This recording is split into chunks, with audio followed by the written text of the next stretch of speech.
Yeah, what's going on, man? It's your boy ATM Curly, and I am at the #1 platform in the world, the delivery spot. Let's get it.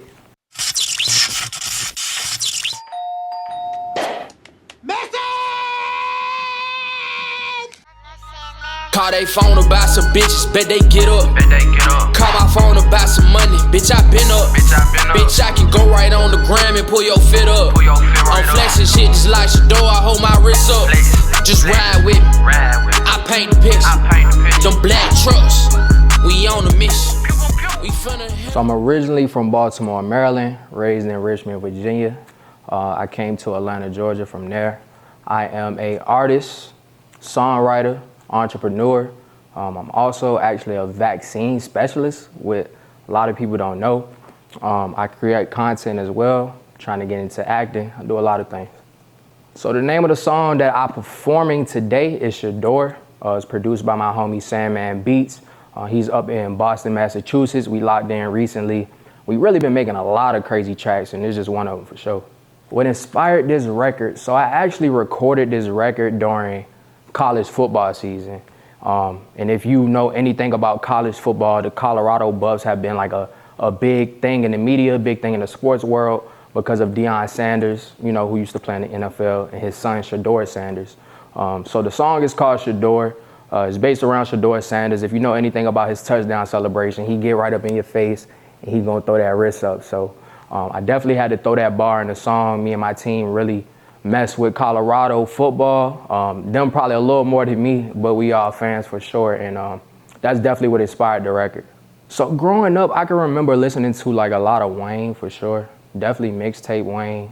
The Carter 3 album, I remember that whole album front to back. Aside from him, anybody that was really dropping hits, I've been the type of guy that's always kind of been more into the big songs, the ones that really move people and create a whole movement. So I'm thinking Luda, I'm thinking, you know, Eminem, I'm thinking 2 Chainz, Big Sean, I listen to him a lot, Drake, all these people I was listening to during school. I was into R&B a little bit as well. Sammy, he was actually one of the big ones I used to listen to, Pleasure P as well. And I was into a few of the groups. But those are most of the artists that I listened to coming up and influenced my music. So outside of music, I actually do work a 9 to 5. Not afraid to say that. I'm a vaccine specialist for a large pharma company. So I definitely do that. I'm really big into the fashion as well.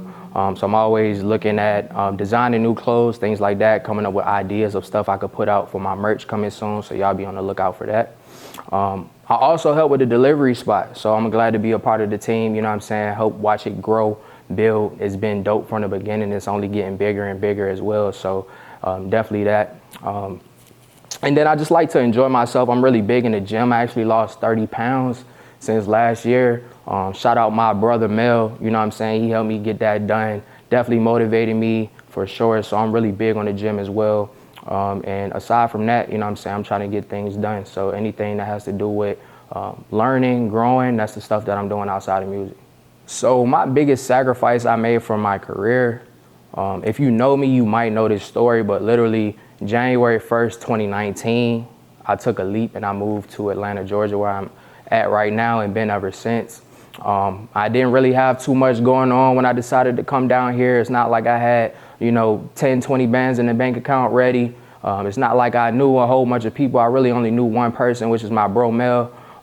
So I really took that leap of faith just based on my belief in myself and my abilities, and being able to capitalize on that. So that's been a bigger sacrifice for me, just leaving where I'm comfortable at, leaving my home, taking a leap with not much resources and just, you know, making it happen, making it work and continue to stay down.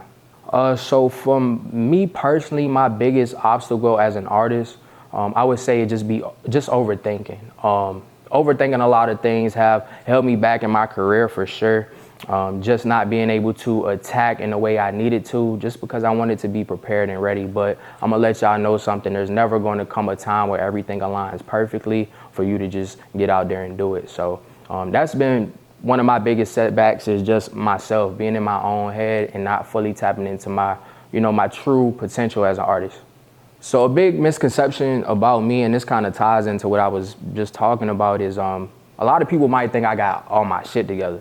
That's not facts, you know what I'm saying? Granted, you know, everybody knows everybody don't have things together, but there's always things I'm working on to grow as a man, you know, as a human being and as a person to be able to help and affect others. So when you look at me, please don't think you're looking at somebody that got it all figured out, or, you know, everything is just sunshine and rainbows every single day. I deal with the bullshit too. I just do a really good job of internalizing and compartmentalizing it to where I'm not letting it mix with important things I got to get done. You know what I'm saying? See, I'm not a big football guy, so I'm going NCAA just because the energy in those stadiums, the way those games look on TV is just crazy. I'm a guy that like to be in the crowd, like to be in the mix. Sometimes, you know, not all the time, of course, but if it's lit, if it's fun, if it's people enjoying themselves, having a good time, I want to be there. You get some of that in the NFL, but it's not like them college stadiums. It's a different feeling. So when I wake up in the morning, I actually have a notebook where I write affirmations. So I'm really saying a lot to myself. One of the biggest things that resonates with me is that I have the capability to be whatever I want to be. I come from a place, or I come from a background of where not a lot of people really excelled and did great things. There's not a lot of people in my family, friends that I just know personally that just, you know, made it up out of here. So for me, I'm always telling myself that you the one, you have that capability, you have that in you, so go and be that example. So any upcoming projects, I had this Shedeur song that just dropped, of course, and then I had 2 more singles that dropped after that. I'm really trying to put that pressure on y'all for real. But other than that, I'm actually working on a new project with Everybody Knows Stroud, who's a big producer in Atlanta. I got something very special tucked away with my homie Traumatone. He's also from Virginia as well. That's gonna be a big one. Y'all gonna have to stay tuned for that. Those are 2 major projects coming up. Aside from that, I do have a few EPs me and my team put together. But we're really gonna drop some singles, some content for y'all, and really show y'all how we coming for sure. So during my career, my biggest influences thus far have definitely been my longtime brother and manager, L Mel, owner of the delivery spot. He's helped me grow a lot, you know what I'm saying, on the business side and personally as well. So can't thank him enough for that. But definitely him and everybody else associated with the team. Any dope producers that I've worked with, I've mentioned a few earlier on in the interview. Definitely my family. I'm a big family guy, so I talk to my family a lot. They keep me motivated, and they don't even know it. They keep me motivated just by talking to me, you know what I'm saying? So their issues are mine, so that keeps me motivated as well. And God, you know, God is always number one. God is the reason I'm here. He's the reason I'm able to do what I can do. So I have to be grateful for the little things when it comes to everything that I got going on. So I can't be more grateful than I am to be in the position that I'm in. And all things be to God for that, for sure. Who's my top 3 sports players of all time? So top 3, I got to throw Steve Nash in there. I don't know why he just pops in the forefront of my mind. When I was in like middle school and stuff, I wanted to be Steve Nash so bad, and I could hoop. So if y'all want to get out there, you know what I'm saying, I got a little bad back, but I still might pop out and, you know what I'm saying, do some stuff. So definitely Steve Nash, he's up there. Tom Brady, if you don't got him in your top 3, you kind of like, nah, you know what I'm saying, he just one of them ones. You ever bet against Brady, I'm pretty sure you lost. You know what I'm saying? That's just what it is. And then I got to put Floyd up there because Floyd encompasses more than just athletics. This guy is like, you know what I'm saying? People don't deem him as the smartest guy, but he's very, very smart. Look at what he's done. You know what I'm saying? Look at his regimen. Look at his routines. You got to be a smart person to be able to get to the status that he's at. So Floyd's up there for a couple different reasons, but those are my top 3. Shout outs, man. I got to shout out God once again. Got to shout out my team. Shout out the delivery spot, L Mel, my bro, my manager.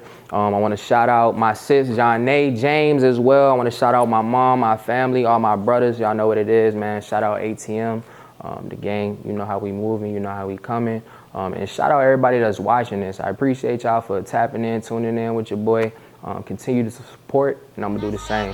Call they phone about some bitches, bet they get up. Call my phone about some money, bitch, I been up.